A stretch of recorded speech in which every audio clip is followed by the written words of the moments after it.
Double Dragon on the NES released in 1988, 1 year after the arcade version. The two big differences are the fact that there's no co-op mode, unfortunately, and there are only ever 2 enemies on the screen at once, and they will be of the same type. There are 4 stages. This is stage 1.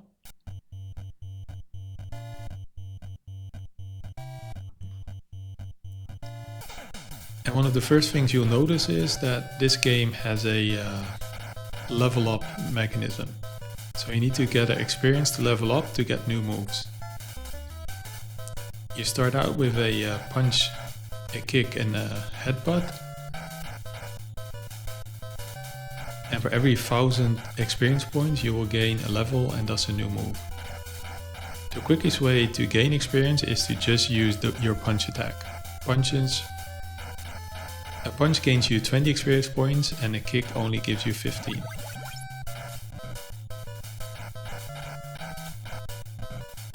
Enemies are rather trivial at this point,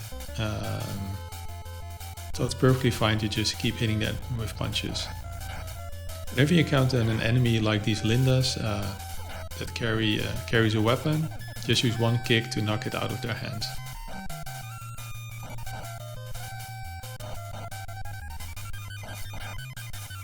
Here I'm doing a bit of experience points milking.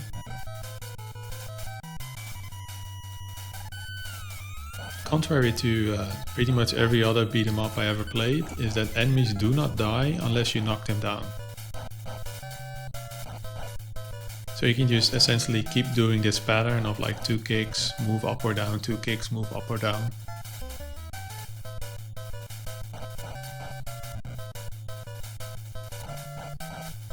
So a while ago we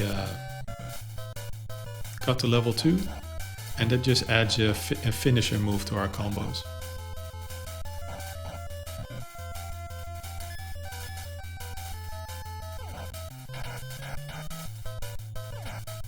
Yeah, this whip is a pretty good weapon, it has good range, gives 30 experience points per hit, which is the highest of any move or weapon in the game. And it still takes 3 hits to kill a Linda, so that's 90 experience points per Linda. We also made it to level 3, so we have now unlocked the jump kick move. But it also means that these roper enemies have also unlocked a jump kick move. I could have used the conveyor belt here to get the enemies into the bottomless pit for an easy kill, but yeah, I'm just trying to max out my experience points and thus my moveset as quick as possible. Here we have a Bobo, level 1 boss. Nothing too difficult. Stand roughly on its legs when it's down. And then once it gets up, it isn't actually able to hit you until it moves backwards, but it allows you to get in quite a lot of punch hits. We've also made it to level 4 now. And level 4 unlocks the hair grab that you see here. When you grab an enemy like that, which is triggered by kicking them, you can do up to 4 knee attacks and then 1 throw attack.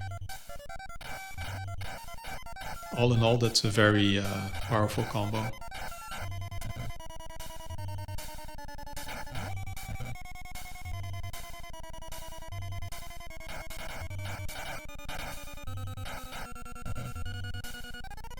Yes, I'm taking quite a lot of hits here, but it doesn't really matter.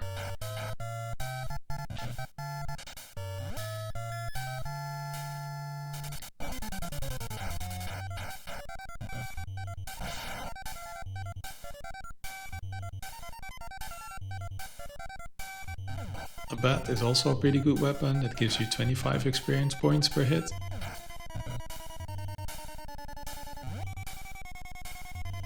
Again, there's a pit here, so I could use it to throw enemies in, but I just like to pummel them with this bat, which unfortunately they took back from me.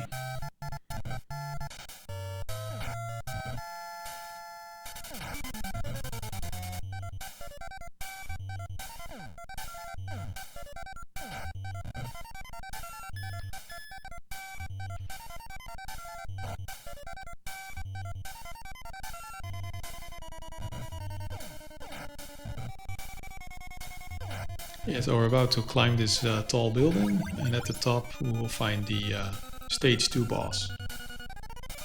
Just need to clear out a few more Lindas. And now that we reached level 5, that allows us to sit down on a downed enemy and then to continue hitting them in the face. So this doesn't work on all enemies, and sometimes only on enemies when they're like low health.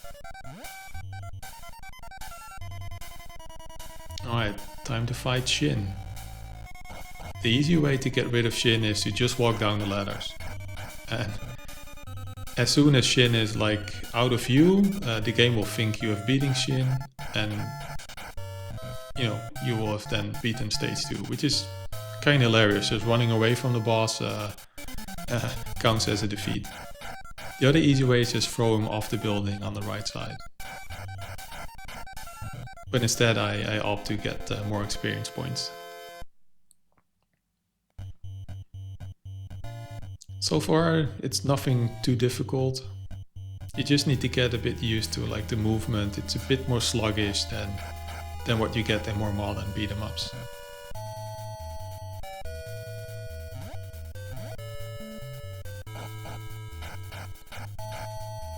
Always evade the knife.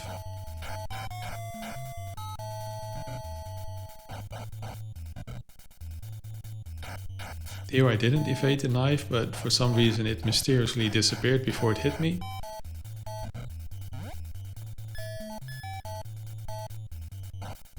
More Shin enemies. Again, just stand on the legs when they're down, and then you can keep on hitting them when they get back up. Alright, now we unlock the elbow move. You should always try to get to level 6 before the midway marker in this level. Because you will have to face 2 Abobos, which are the boss from stage 1. And they're like so much more easy if you have the elbow move.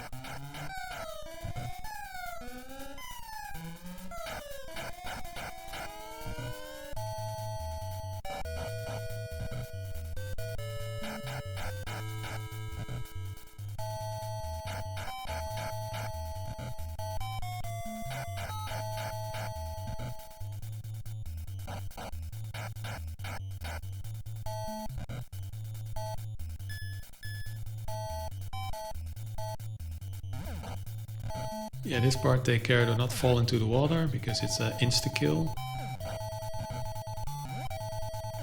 And the easiest way is to do jump kick over the water and then immediately jump kick again to kick the knife out of his hands. You can pick up the knife and throw it to the enemy. It's a one-hit kill against these William enemies.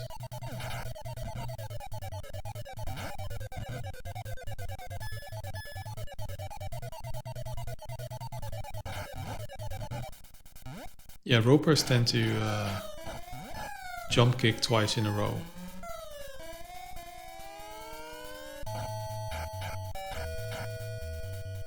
Right, 2 more enemies.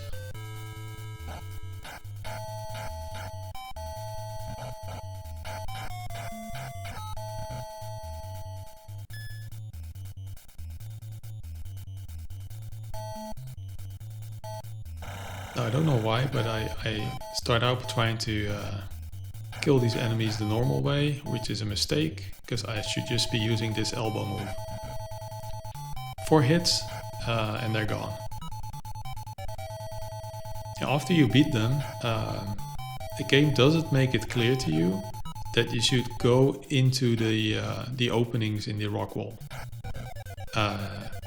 Because if you move onto the right side, you will just be replaying the first section of this level. But it doesn't really explain this, so when I started outplaying this level, I was just like repeating the first section. Take care of the spikes that fall down, take it slow, because one hit can cascade into multiple hits and then you're dead before you know it.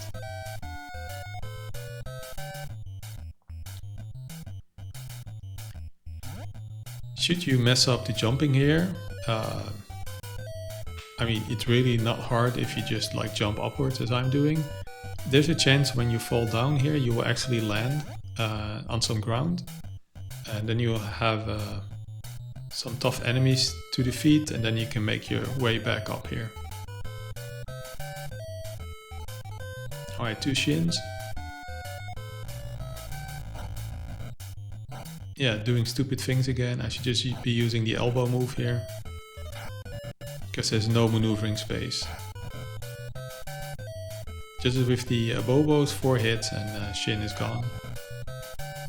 And if there's just one Shin, you again like stand where its legs are when it's down, and then you can just pummel them as soon as they stand up.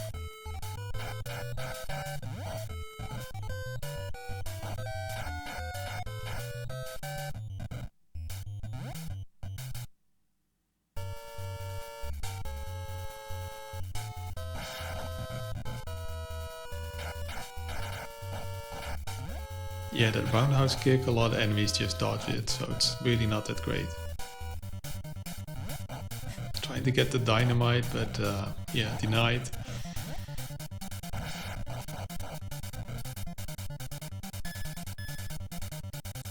Yeah, here's kind of awkward section with some weird rocks that spawn. Immediately fall down here, so the rocks won't hit you. And then I tend to wait until the next rocks fall down before I start jumping across. Always jump before you actually think you need to jump.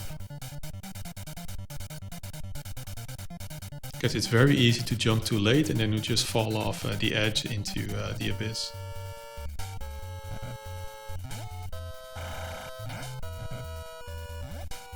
Yeah, again I should just be using the elbow here.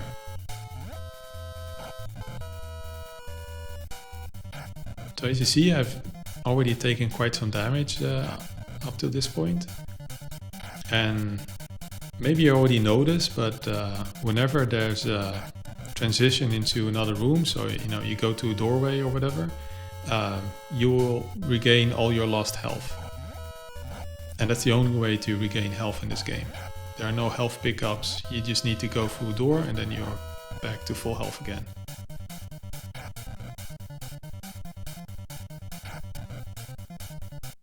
See, now I'm full health again. Yeah, this section looks really nice with all the platforms and the ladders between them. Multiple areas where these Lindas can spawn from. But in the end they all spawn from the entrance that is closest to you. So yeah, just pick one entrance, just stay in front of it and take care of all the Lindas before moving on. It's a bit sad that this level doesn't have a boss at the end. It just is a purple door just below me that only opens up after beating all the Lindas.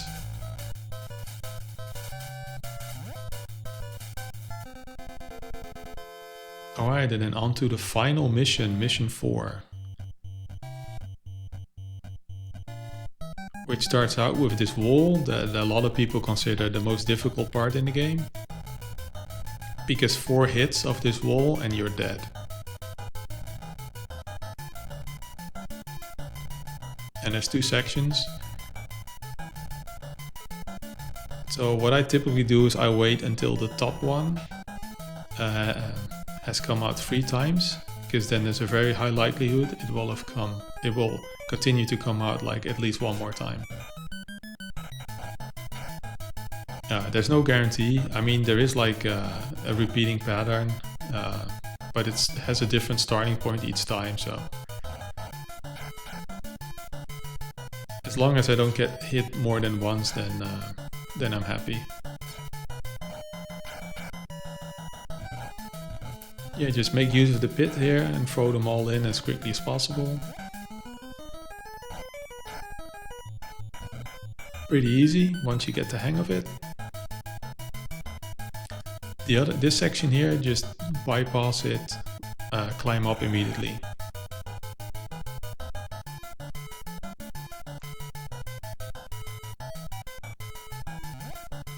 Okay, after this section we'll go through the door at the top, which means we will get all our life back. Still, I almost died here. Almost fell into the pit. Yeah, it's a bit messy, this segment.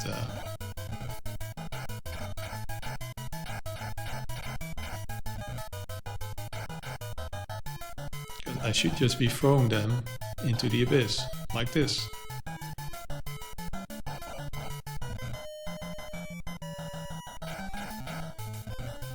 Last roper, into the doorway.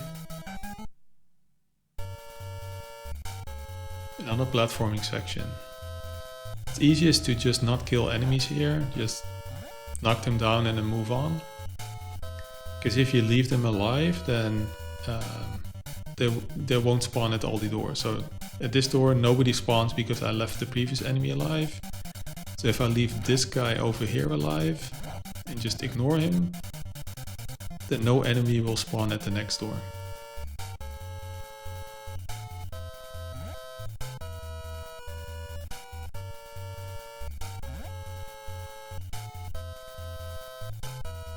So here's another door, but no enemy spawns.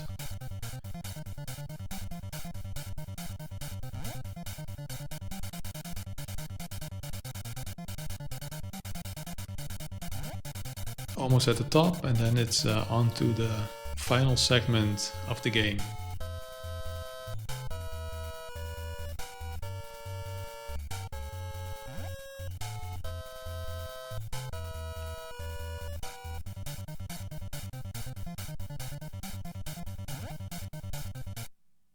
Alright, fighting off a bunch of Williams.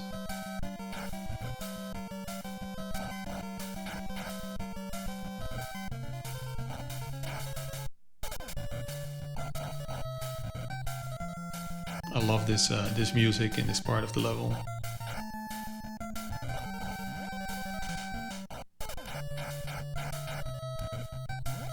Alright, on to the final arena, where we get to fight pairs of every enemy type. Starting with the Bobos. And once you've defeated all of these enemies, the boss will come out, which is Machine Gun Willie, who carries a machine gun that actually fires bullets that are super damaging. And yeah, I really struggle with fighting against Machine Gun Willie. But there are some glitches you can make use of. I don't fully understand how they work, but one of them that seems to give me like 50% chance of actually working is to stand at the door, and as soon as he comes out, knock him down with a kick. And then if the timing was right, I can walk down to the lowermost pixel and just wait for him to come to me. And then his shots will not hit me, they will just go through me. He can still hit me with like physical attacks, but the bullets from his gun just won't do anything anymore. Alright, 2 more ropers, and then Machine Gun Willie will come out.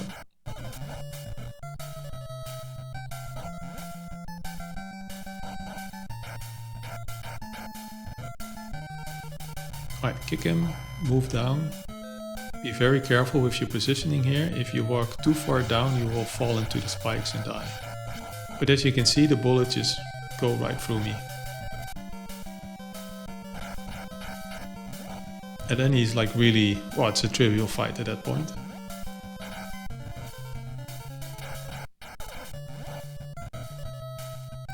Alright, he's almost down. And then surprise, surprise, the actual final boss is Jimmy. And this fight is super easy. Just keep doing these kicks and try to keep him in the corner.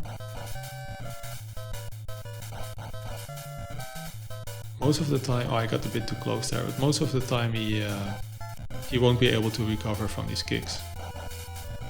If you roughly line up your extended leg with his feet when he's lying down, then that's kind of like the optimal positioning.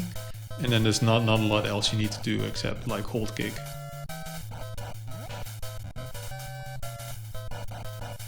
Yeah, and with that we've pretty much beaten Double Dragon 1. Which, contrary to what many people say, it's not really a difficult game. It's a bit of a shame that there's no co-op, but otherwise, you know, it's a pretty fun game just to spend a few hours in.